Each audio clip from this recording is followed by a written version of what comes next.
Hello, I'm Jan Newharth, Chair and Chief Executive Officer of the Freedom Forum.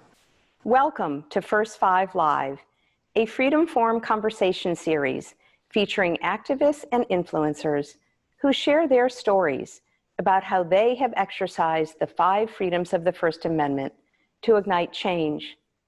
The goal of First Five Live is to provide differing perspectives and to reach a broad and diverse audience to help people understand and value the powerful role the First Amendment plays in our lives.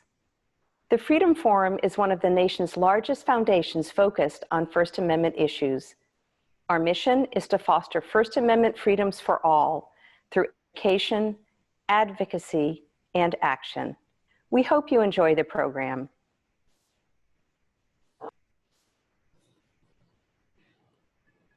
Thank you, Jan. Welcome to First Five Live.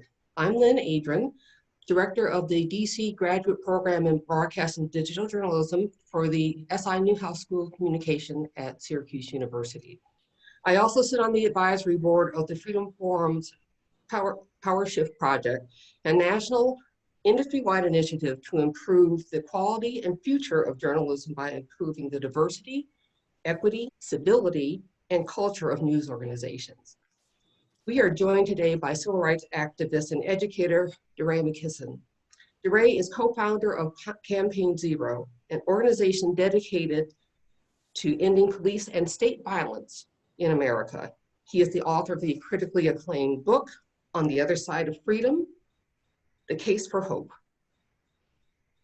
And he is also the host of the award-winning weekly podcast, Pod Save the People.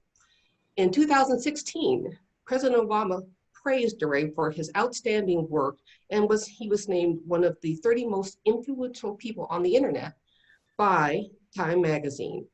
Next year, DeRay will be the recipient of the Freedom Forum's Free Expression Award, which each year recognizes individuals for their courage and their courageous acts and contributions to free and fearless expression.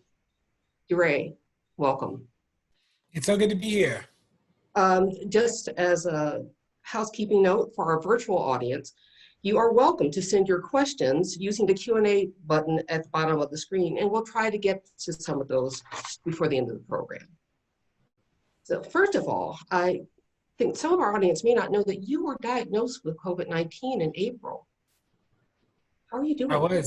I'm good now. You know, it was a long 6 weeks of no taste or smell, which was my only symptom. And I'm one of the lucky ones who that was the worst of it for me. And my taste and smell they probably only fully came back probably 3 weeks ago. So it was a long road. It was like there were a lot of times where I could taste breakfast and then it would go out for the rest of the day. So stuff like that. So it was a lot of quarantine, a lot of lockdown. I'm very thankful that I was one of the people for whom that was the worst symptom. I'm so glad that you're doing better now and taking care of yourself. Thank you. American descendants of enslaved African people have had a unique relationship with the U.S. Constitution, starting with the First Amendment. So how does that play out in the 21st century? Yeah, there's always this question about free for whom, right? Like, what does it mean when, I am from a community where not only were we not free people when this country was formed, but we weren't even allowed to read or write, that like speech was always something that was controlled. So when you think about the arc of the racial terror that has plagued this country since its birth, you see that manifest itself in the moment today. You think about the way the protesters are being policed. You think about in New York City about the protester whose house was barricaded on the outside by the police because they said that he used the bullhorn too loud, right? Or you think about the undercover police officers just snatching and grabbing people, right? You think about the ways that the state has continued to make sure that people of color and poor people can't use their voice. So I'm always interested in for whom has speech been free? You spent some time living and working in Minneapolis. So what was it like when the protests started after the murder of George Floyd? What was it like for you? I know it's like I've been in, I'm from Baltimore, still spend most of my time in the city. I travel a lot, but I live in Mount Vernon in the city, and I lived in St. Louis during the protests. So Minneapolis is interesting. I worked in the school system in Minneapolis. I was the senior director of human capital, so I managed all staffing for the district. So all positions, secretaries, janitors, principals, custodians, bus drivers, superintendents. I was in charge of all the recruiting, hiring, the whole process. And what was really wild about Minneapolis is that it is the state with one of the biggest achievement gaps between white students and students of color in the United States. There were almost no cohorts of Black students in our schools that outperformed any other cohort. It was sort of it was wild to think about a state with a surplus. Minnesota has a lot of money. Minneapolis itself, the Twin Cities, is the fifth highest concentration of Fortune 500 company, so it was so much wealth. And what you find in a lot of places is when you see racial disparities in education, it normally is a severe lack of resources. So you think about the Baltimores, the Detroits, the Newarks, like you see these school systems that are just not well funded. And then you go to Minneapolis and it's like resources are not the problem. It was just straight up racism. It wasn't that there wasn't enough money for the school system. It wasn't that it wasn't a resource rich community. It was about expectations. It was about the way racism entered into classrooms. And that was sort of wild to see. So I wasn't surprised by the protests. I also know, I was close to the original protesters in 2014, who were some of the most organized protesters I had seen. They were organized very quickly.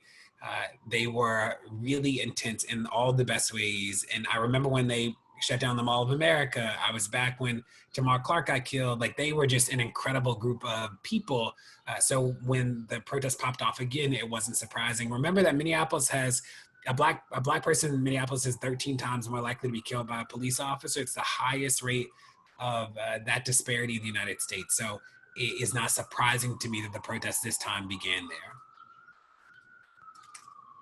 First Amendment seems to be deeply misunderstood in some ways these days. The difference between freedom of speech and freedom from consequences of that speech, apart from government sanction. So why is there so much confusion about that? Yeah, I don't know. The thing that confuses me, or the thing that I'm always sort of pressing people on, I'll just time out and say, since we all spend so much time on Zoom, I have like one of those chairs where you have to balance yourself. And I should probably get a regular chair where I can just lean back as opposed to always having to have perfect posture. One of the things I'm always interested in is the way we talk about the First Amendment and the incitement clause, or like what does it mean to incite violence? Because, and I was on a panel with a lawyer from the ACLU, and I like the ACLU, but we had this big disagreement because I'm like, there's a lot of language that has been used to incite violence against Black people for a long time. And the courts haven't validated it. The courts haven't recognized it as real. But like, for Black people, I know that when you use nooses and when you talk about lynching, there's a way that you can weave that narrative that definitely incites violence towards people in our community. That it is like, it's not a circuitous route, it is a direct route, right? There's the argument, though, that that's not true, or like the courts didn't understand it. And like we had this big battle about the history of lynching and like language actually being the thing that incited violence. And I think there's a way that especially when we sort of whitewash history, it becomes this world where like incitement doesn't take into the way that racial terror has happened. Just today I was talking to somebody about the history of Black uprisings and the history in this country of Black towns, sundown towns, of Black towns destroyed by white people. It's like, that happened, right? We can't act like that didn't happen. Lynchings are like not a thing of the past, right? Like lynchings happened while like my great grandparents were alive. Like this is like real, right?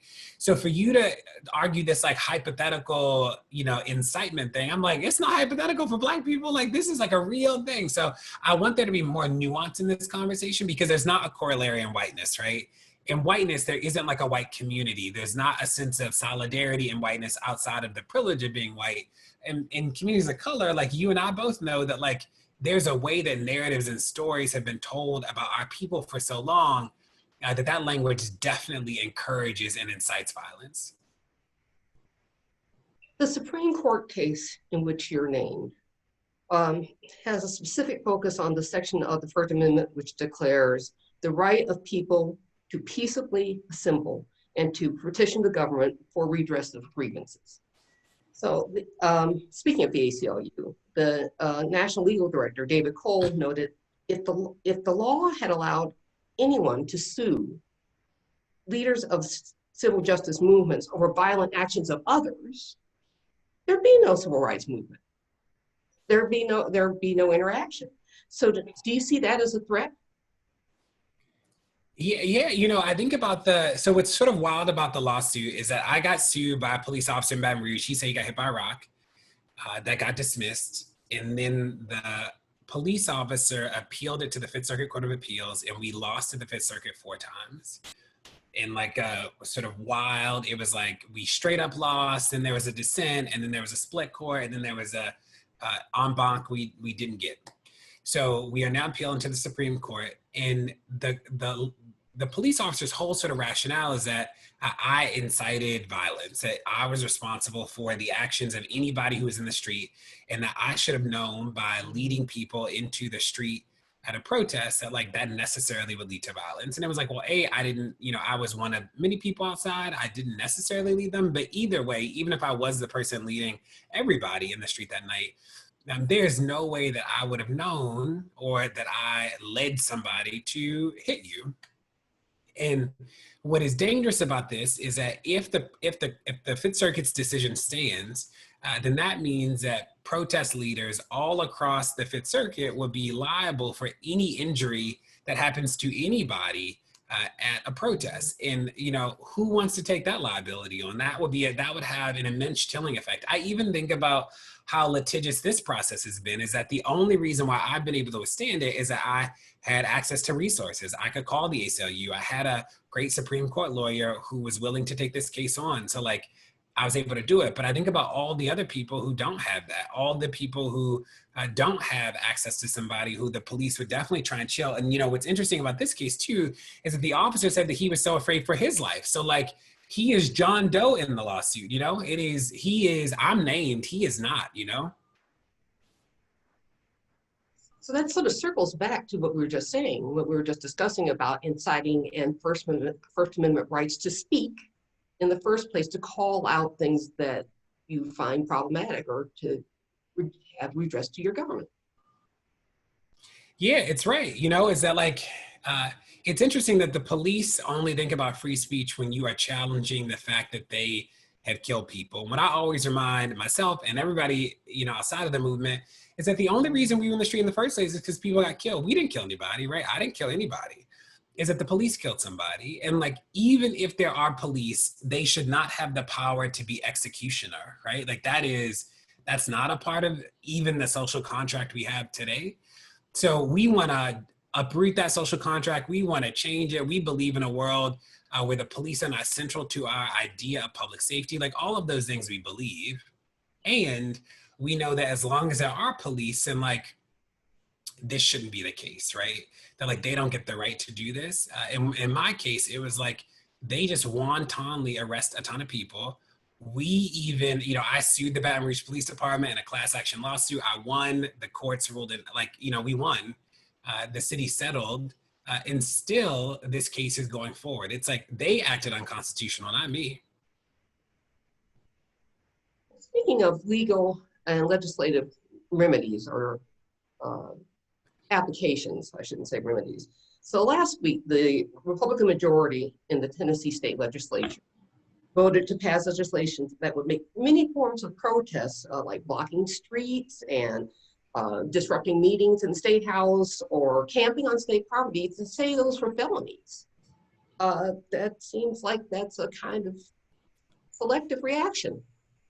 Yeah, I think it's one of those things, you see places like Tennessee. Tennessee also has an Officer Bill of Rights. There's state level protections that protect the officers from being held accountable.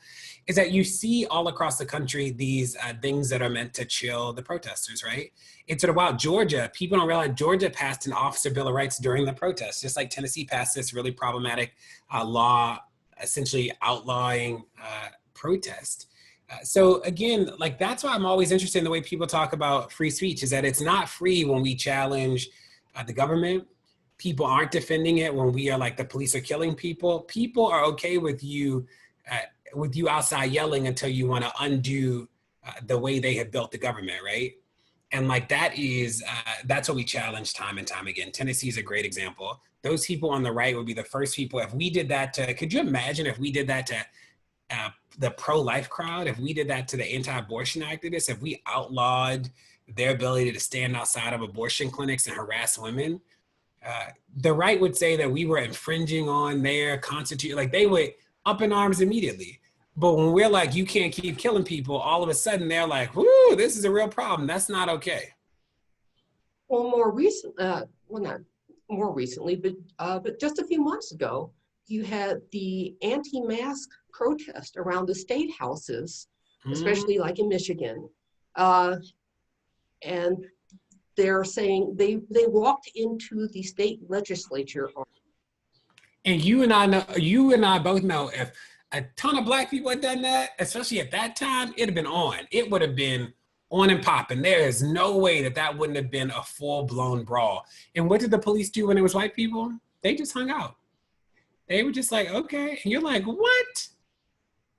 And similarly, in that same vein, there have been Black students, or not always Black students, who have been at events recently for their high school graduations, virtual or socially distanced graduations. They're wearing masks that say Black Lives Matter, and they've been removed, which would be another infringement. Absolutely. Yeah, that's how we're always, this conversation about free speech is always a conversation about who has the power to decide what the speech is, right? So when I think about, and just like in the rest of, the world, is power is always at play. So what I think is free speech is different than what billionaires think of free speech, right? Certainly different than what the police think of free speech. And it comes down to who has the power to make the definition. Tennessee is a really good example, is that free speech is free, it is protected, as long as you don't disrupt the power of rich white men or politically powerful white men. Then you are as free as you want to be. If you are disrupting the life and power of poor Black people, they're not protecting that, right? So again, abortion clinics are the best example. The right would lose its mind if we banned those anti-abortion activists from being outside of the clinics. They would say that was an infringement on the First Amendment. But they are trying to outlaw sitting outside of the State House in Tennessee. If you're thinking about people from the other end of the political spectrum and their forms of protest, do you sometimes worry that some of the activities and positions that you're taking are going to be used by them to then stifle speech from people from your perspective? No, I think that we're more creative. So I think in terms of protests, I think the left is just way more creative. So not worried about that. I am worried about, you and I both know, is that white supremacy will always give up symbols to maintain systems, right? So they will make it look like they will sacrifice the flag and make it look like it's the end of the world. They'll let you take down some statues and they'll fight you tooth and nail so they make it look like a hustle. And at the end of the day, when you look up, it's like no rule change, no law change, no like that is what that's the game they play. And I think we have to be smarter in our strategy long term, right? Because what happens is that the police or the institutions is that they are always trying to ride out unrest. That's the strategy. They're like, okay, Tennessee's a good example. They are trying to ride these kids out, right? They're trying to ride the protesters out. They're like, we outlawed it. We're going to keep arresting you, blah, blah, blah, so that you get tired and go home. That is the game, right? And part of our commitment and part of our work has to be, how do we be as creative as possible? So I think about two incredible Black women organizers in St. Louis, and we went on the street in Ferguson. One day, all the churches around us, the churches did not really support the protest. And what was cool is that one day they did a protest called Black Church. So we all went to the churches. There was like 20 of us. We stood outside the church and we hummed Wade in the Water, which And it was great because it was like people expected the protesters to come and like yell and scream and try and shut down the church. Like that was what they called the police on us. And we literally had signs that said Mike Brown was the least of these, right? Like Jesus was a protester. Those were our signs. And what was really amazing about it is that like, even in the most chill of ways that we could challenge, that was definitely protected speech. It's like, it undid everything. Like the police came, it was just such a wild sort of thing that happened, right?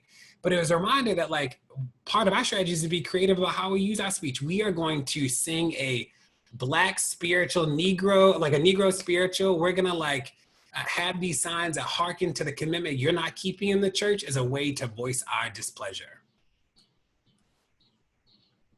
There's so much there's so much litigation, and as you just mentioned, litigation is expensive. On one side, you're talking about the things that you had to do to fight this court challenge against the police officer in Baton Rouge, and one of the people who is watching with us, Patty, says, "How can police who have qualified immunity then turn around and sue the protesters? That seems to be favoring police officers over regular citizens." Eddie, I'm confused too. You know, I will say, so I got sued by 5 police officers in one fell swoop. If you remember when the 5 officers got killed in Dallas, I got sued by 3 of their families. And then in Baton Rouge, I got sued by 2 officers. So we got all 5 dismissed. We were like, okay, this is frustrating, but like we did it. And then a couple of them appealed, they got dismissed. And then this one appeal not only got heard, but like we lost, and we were like shocked, right? And then we lost 3 more times, which was even more shocking. And it's just a reminder that the apparatus is built around protecting people in power. So like we are, you know, I think if the protests hadn't flared up this time, the Supreme Court would have just ruled. We think that this case would have a chilling effect across the country if the Supreme Court upholds it. So we are nervous about that. Like we are really, really nervous about that. And we're really hopeful, right? Like we are hopeful. This is the first case about the right to protest since the seminal case. The Claiborne case establishes the right to protest. And this is the first case since then. So like we are hopeful that this might reaffirm the legal right to protest in the country. They came after you as a leader, somebody identifiable who they can point to. Okay, DeRay, that's the guy we're going after. They got but me. What if they go after individual protesters who don't have the same name recognition? But there could be police who said, I saw this projectile come from this area over here, and so I say these people should be arrested and charged with assault. That's another way of chilling protests, is it not? Absolutely, yeah. I don't know. You know, it's like one of those things where my worry is what happens. So you don't need a big platform today because the news is talking about it. So you think about the protester in New York City where the police were outside his house. They were trying to get in. He was live streaming it. He didn't have 1 million followers, not a name we all knew. You're right. Like he was live streaming it and the news picked it up because the news is paying attention right now. Excuse me. The challenge becomes what happens when they stop, right? What happens when the only story is COVID? What happens when Trump is not only ripping up mail stations, but he's like, I don't know, closing polling. Like what happens when the terror is just, just different? That's what makes me nervous, right? People rallied around the young man in New York City. And that was really powerful. The thing too is how do you make sure that you can get plugged into lawyers? You know, I know a lot of people, and it took me like the Supreme Court lawyer found us. I didn't find him. Like, thank God he found us, right? And thank God I had a really great lawyer who helped navigate it. But like, I got lucky. I have 4 sets of lawyers because I got sued so much. So, you know, I got blessed in that. But I don't know what this would look like for people who didn't have access to resources. I think that it would do exactly what the police hope it does, which is chill people so they are so afraid of the legal process, especially when the legal process exists outside of the moment. So like my court case is probably going to be decided on by the court, you know, not until maybe the fall when maybe the next round, but probably next year, right? When this last wave of protests are long gone. And like, that is a hard process, you know?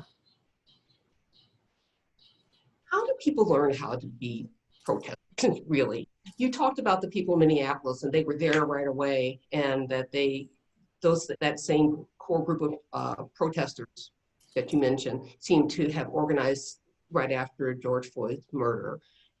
Where does that come from? Where does that organizational wherewithal stem from within individual communities?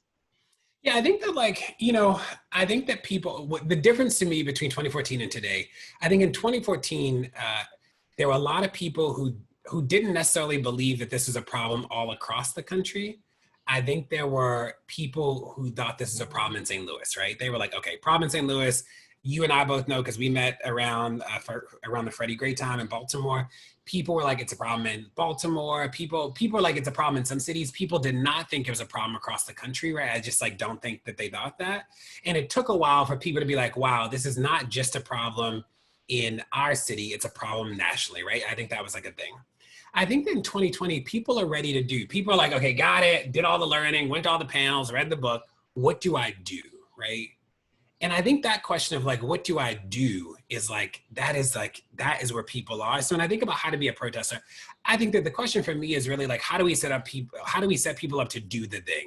Whether it is in the street, whether it's, fighting the police unions, whether it's making phone calls, like whatever the thing is that's what we want to like set people up to do really well. And I think how you do it, what I tell sort of budding activists is that you follow the question. So for me, my question is, how do we end police violence, right? That's my thing. Like, how do I get to zero?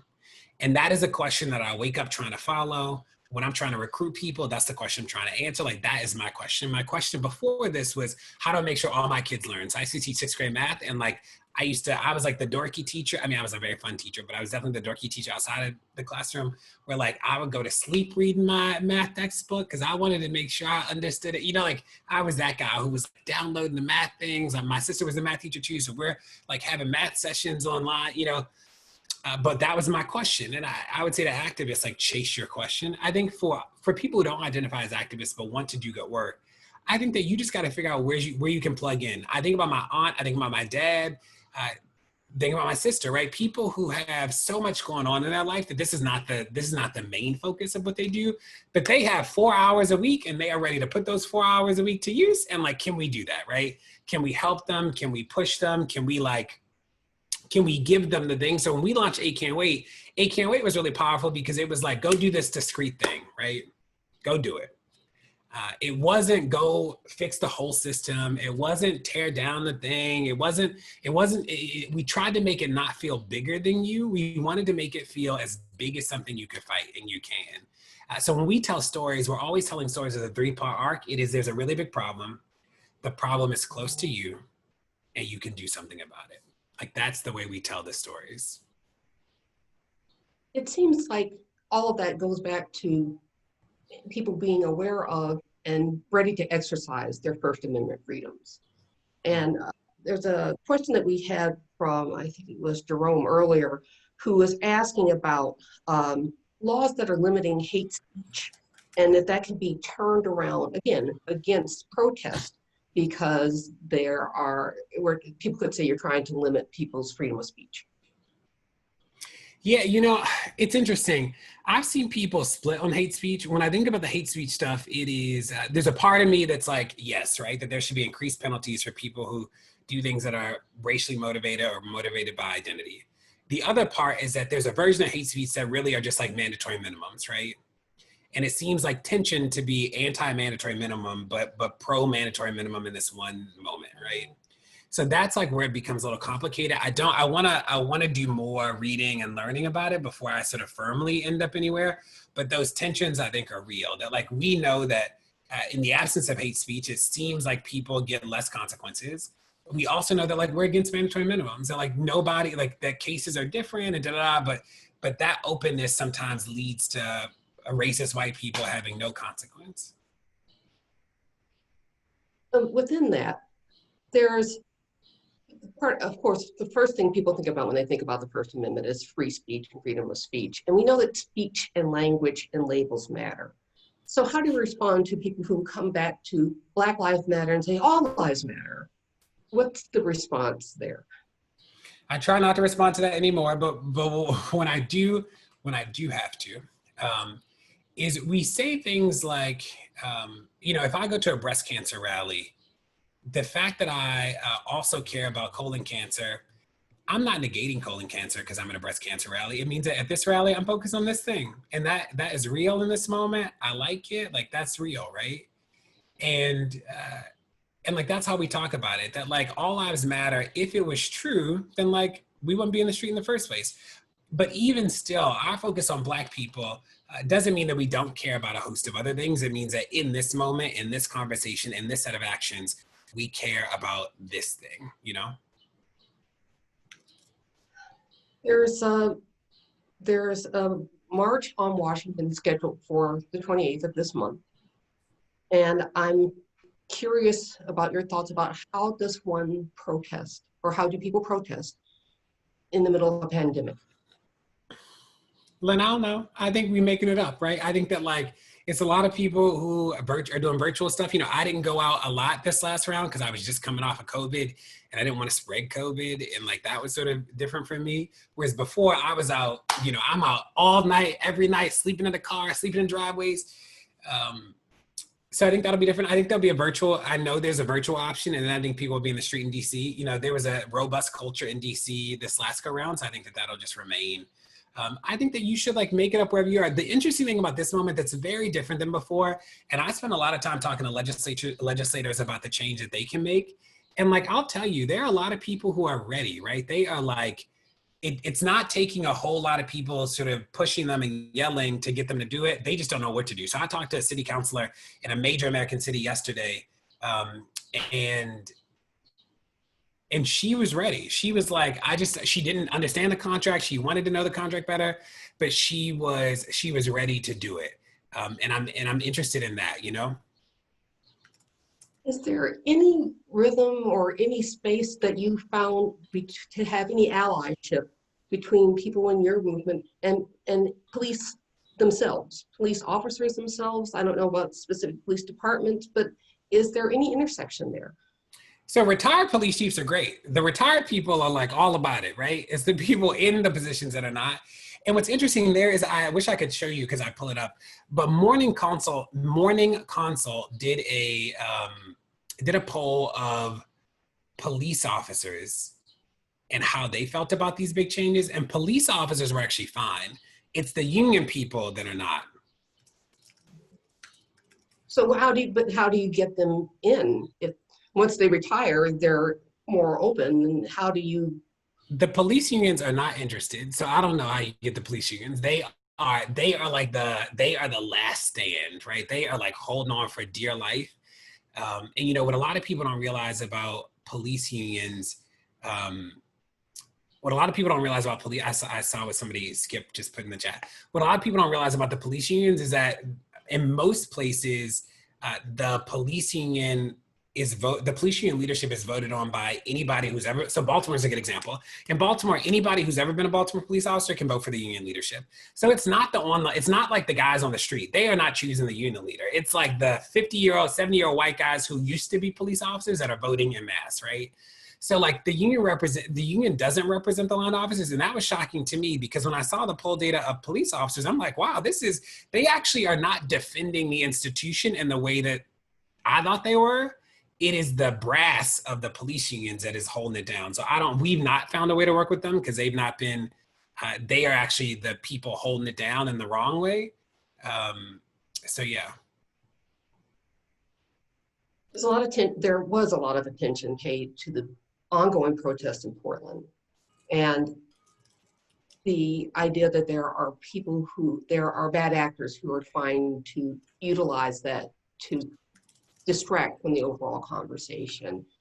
Again, people have a right to protest, and some of the people who come in may have different agenda. How do you deal with that? Yeah, I think that like this is different for every community, right? So in St. Louis, we had a way to deal with people who were sort of pushing in and hadn't been out in the street with us. In Baltimore, there was a different way. So I don't think there's like an answer. I think that what does happen is,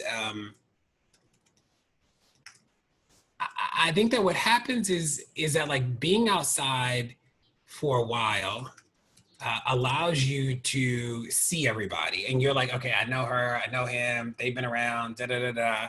And I think that you start to get a familiarity around the protest space. And when people come in to agitate and to sort of disrupt the space you've created, I think that people coalesce and sort of either run them out or sort of organize around that. So I've seen it happen a whole host of ways. But I don't think there's one way to do it. I think that it really, really matters for the location. I brought it up because there was a question that expressed concern that because of the length of time of the Portland protest and the various levels of confrontation, sometimes violence that there's been, that is lessening the enthusiasm for protest overall. Do you see that? No, I think this is really local, right? It's like, I think that what's hard is that the national media frames so much of what people think is happening, and that's the danger. So, in Portland, the police are still beating up people. The police haven't stopped. You just haven't seen on the news every day like you saw when the troops were there, right? So that becomes a problem. I think that what is true and what I learned in 2014 is that the window closes, right? It does. The window just closes. So like, you have a big window. You have like a big push. This is the only conversation, and then it closes. So I think that people I think that it ebbs and flows. I think that just happens, and I don't think that's not because there's less enthusiasm for the movement. I think that like when the mass media moves on, I think that you see people's attitudes just change. So part of our work as organizers is like, how do we keep the story alive, right? How do we like keep the narrative going? How do we help people see it even when MSNBC is not playing it or CNN's not playing it? So as part of that, not just the activism that people will come out and protest one way or another, is it about money? Is it about what you utilize to get messages out, access to things like your podcast or other types of media, other ways to alert people? Not money. It's not money. I think that like, if anything, it is, it's like, can we tell the story the best, right? Like Malcolm X said it best, and I don't quote him a lot, not because I don't like Malcolm X, but because Lord knows we have just been pulling out every old civil rights leader that we can in moments like this. But what he said that will always stick with me is that we are not outnumbered, we are out-organized, right? The numbers on our side. This is going to be a majority minority country soon. That's why Trump is fighting so hard, right? When you look at Congress, the Democrats are becoming more representative of the country racially and demographically, and the Republicans are becoming whiter and more male. Like we are coming, right? It has never been a question of like, do we have the numbers? It has always been a question of like, can we organize, right? Can we tell stories and ways that mobilize people? Can we deconstruct and demystify the way these systems are built up so that we can tell the truth, which is that you've always had power, right? The people in power want you to believe you ain't got power. This is the way the system is. It's always been like this. Can't change it. Stuck with it. That's not true. So the question becomes, can we tell the story, right?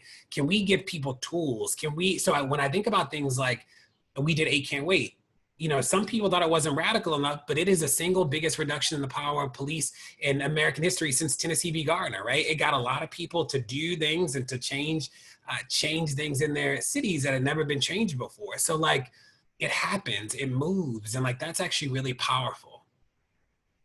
We're getting towards the end of our time. I want to give you an opportunity to share what your overall thoughts are about organization utilizing those freedoms that are in the First Amendment that are supposed to be accessed or to be available to all American citizens. How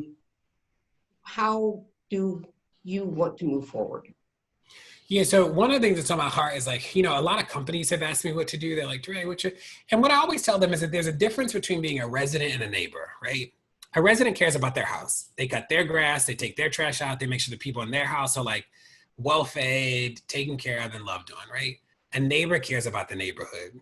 A lot of people are really good at being residents and really bad at being part of our commitment, whether you're a person or a company, is like to actually be a neighbor. And I think there are a lot of people and certainly companies who are really good at being residents and awful at being neighbors. So like, part of our work is to talk about being a neighbor, talk about the neighborhood, to remind people that there's no way to actually be a good resident without being a good neighbor. That the only reason why your place works in the first place is that somebody else cared about the neighborhood. and you actually have a responsibility to that. The second is that I think that we can win in this lifetime. I'm not fighting a 700-year fight. I'm fighting a lifetime fight. We will win. I will look back and be like, Lynn, do you remember how hard it was when we was fighting the police? That's what I can't wait to have that conversation with you, because I think that day's coming, right? And the question for me is like, can we organize? Can we organize? That's what I think. So when I think about the First Amendment stuff, it's like people will always try and take your voice away. That's like part of the game, is that they know that the truth is so damning that it'll radicalize you. I don't have to scream about the police killing people. The police are killing people. It's true. It's true whether I say it like this. It's true whether I say it crying. It's true whether I say it yelling. It's just true. The videos show you that it's true. So the truth is so damning that it will radicalize people. So part of the fights about the First Amendment are to make sure that we can't tell that truth as loud as we know we should.